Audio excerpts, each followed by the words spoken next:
Welcome, we are Noble Vision, Pharaohs and Britain Monarchy. This is our fourth episode of the Exposure video series. You have to have wisdom to see illusion. But if we don't even know we are in an illusion, how do we recognize it? So our aim is to expose the reality to the world. We are discussing here about how we are becoming blind in this materialistic world. What's the connection between pharaohs and British monarchy? And Israel is also at the beginning of this link. From this video, you will have some understanding about the rulers of this world. Convincing people of the world about their next step is part of the policy of the world rulers. They operate in different ways, and the media is such a major and powerful tool. Now let's talk about the ancient secrets of the past era. Ancient Egyptians recorded their entire culture and history in tombs, religious buildings, and in their artworks.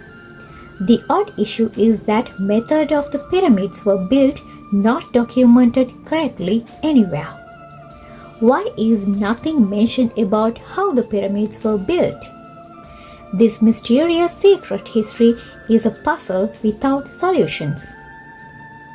The construction of the Egyptian pyramids, especially the Great Pyramid of Giza, remains a fascinating topic, but the specific methods of the construction are absolutely unknown. However, there are various ideas based on the archaeological data and historical documents, and it is believed that the pyramids were built by a large workforce of skilled artisans, engineers, and laborers. Many details of the construction process remain a mystery. Ongoing archaeological studies and new discoveries are providing new insights into how this ancient masterpiece was built. Let's now turn to England. Did you know that many signs and similarities in this Egyptian civilization are hidden in the British royal genealogy? Let's examine the cultural similarities of the British monarchy to Egyptian and Israeli culture. The first point is Stone of Jacob. It's also known as Stone of Scorn, Stone of Destiny. Jacob is the grandson of Abraham. According to the legends, this rock was the pillar upon which Jacob rested in Bethel when he once saw visions of angels. The place where he saw this dream is part of modern Israel. Later, this rock became their sacred object, and due to the late invasions of other kingdoms, this rock was used for the seat of the coronation of Scotland. And after the invasion of Britain, this stone from Scotland was buried under the British throne. But again, in November 1996, the British government has taken steps to return this rock to Scotland itself. However, in the British coronation, a sacred object associated with Israeli culture was used because of which relationship? Why was the queen crowned at the coronation ceremony on top of a symbolic Egyptian step pyramid?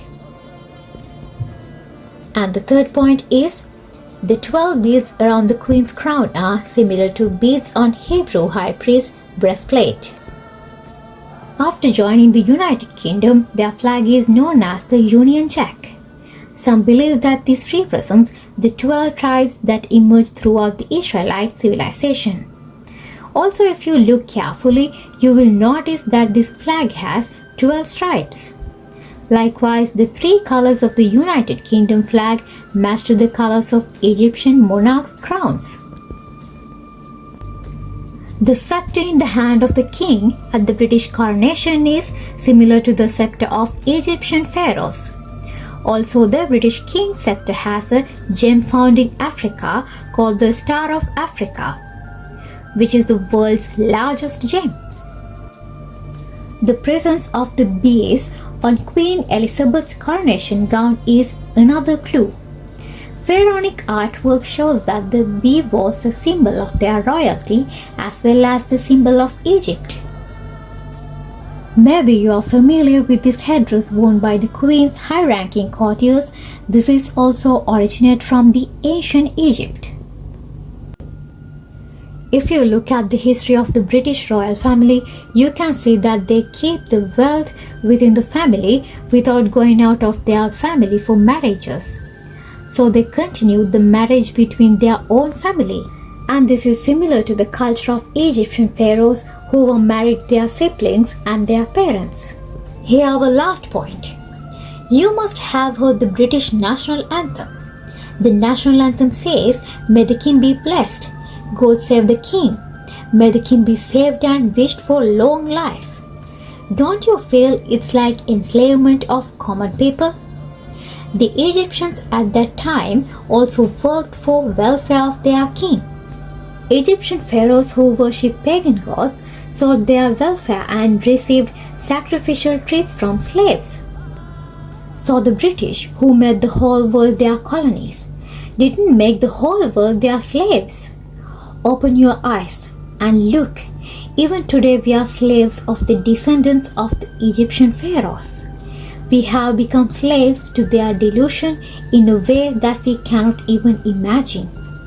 Find the reality of this system and keep away from this delusion. Thanks for watching.